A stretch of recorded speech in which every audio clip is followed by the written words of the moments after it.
Hey guys, Sage here, and today I want to share with you some of my favorite natural tinders. You know, with this emerging survival industry, we're seeing tons of extraordinarily cool gadgets, everything from blast matches to these latest and coolest little ferro rods to, I've even seen one site where they were selling electronic igniters, and so just all these different little gadgets. But the problem with those is we get this false sense of security where we think that they're going to save our lives in an emergency. But the reality is, if you don't know how to process and select adequate tinder, you're setting yourself up for failure. So stay tuned.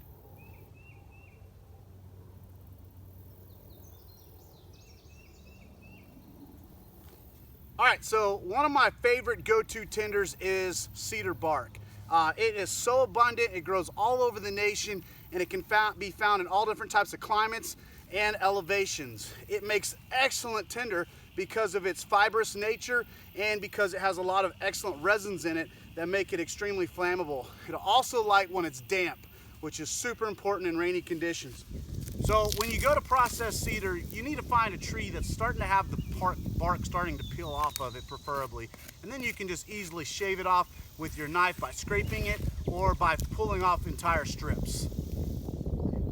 The finer that you process this out, the more hair follicles you're going to expose, making it that much easier to light.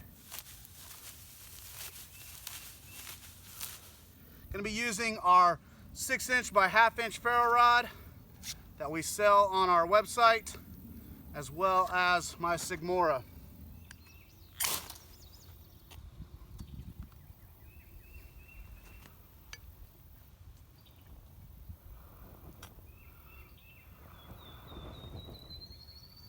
My next go-to natural fire tinder is going to be our fat wood. Now, fat wood is an amazing wood.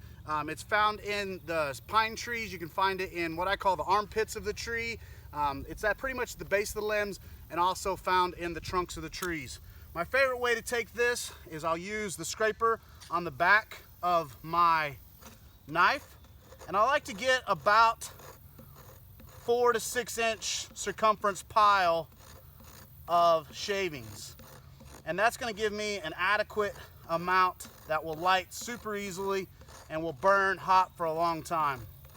And once again, I'll take that. On a material like this, I'm usually going to plant my ferro rod and do a couple heavy pushes, and there it burns. Another good option is to make feather sticks out of it, and all you're trying to do is I'll usually plant it down on something and do nice thin curls.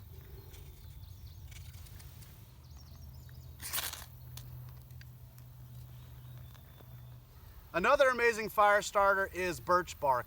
It works well with river birch, also can be used with white birch. I really like the river birch because it has a really high resin content as well.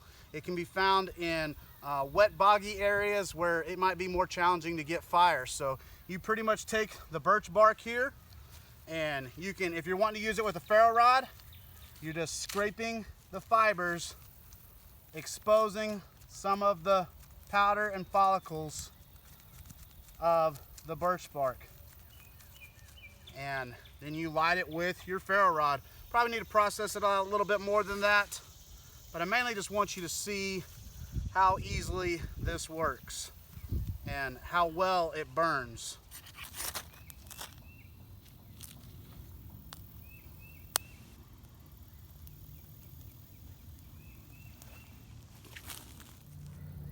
The next tinder I want to talk about is Cattail. It's listed on my best tinders, not because of its ability to hold a flame, but its ability to take a spark.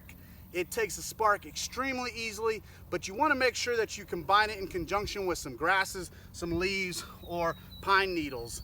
Now, pine needles can be a challenge because they don't make a very good tinder bundle, but they are great for extending a flame once you got flame.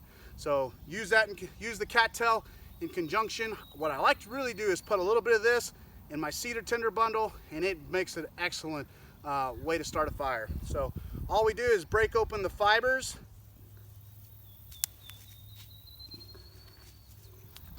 and it is a flash tinder, so it lights extremely fast and the flame doesn't last very long. That's why you need to use it in conjunction with other tinder. Boom. And there is flame. Then you just continue to expose some of the fibers and they'll continue to ignite. If it goes out, just hit it again until you catch your tinder bundle or inside of your tinder continues to burn on its own. The last tinder I want to talk about in this video is the tinder fungus. This could be a horsehoof fungus, it could be a shelf mushroom. I would imagine you could probably even use some dried out reishi mushrooms. This here is like a horsehoof fungus. I really like to use this for demonstrations as far as explaining what they look like, so I'm probably not going to process this one out. But my favorite thing to do with these is I'll either cut off a corner, crush it up, and then that dried out fibers from the mushroom light up with a ferro rod.